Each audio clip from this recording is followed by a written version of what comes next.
Finolex drip सादर करीत आहे तुषार सिंचन क्षेत्रातील एक नामांकित तंत्रज्ञान फिनोलेक्स मिनी स्प्रिंकलर। वैशिष्ट्यपूर्ण डिझाईनमुळे कमी प्रेशरला सुद्धा सर्वत्र एक समान पाणी, त्यामुळे तुमच्या पिकाची वाढ सुद्धा होईल एक समान।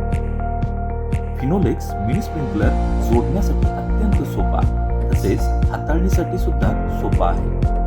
संच गुणवत्तापूर्ण मटेरियल पासून बनवल्यामुळे दीर्घकाळ टिकतो, तसेच गॅल्वनाइटच्या वापरामुळे सपोर्ट रॉड गंजत नाही। फिनोलेक्स मिनी स्प्रिंकलर हा महाराष्ट्र शासनाच्या तुषार सिंचन अनुदानास पात्र आहे। फिनोलेक्स मिनी स्प्रिंकलर तुम्ही छोट्या, नाजूक पालेभाज्या, फळभाज्या तसेच सर्व प्रकारच्या पिकांसाठी तुम्ही वापरू शकता। फिनोलेक्स मिनी स्प्रिंकलर म्हणजे त्रास कमी, उत्पन्नाची हमी। फिनोलेक्स फिनोलेक्स ड्रिप, प्रत्येक थेंब मोलाचा।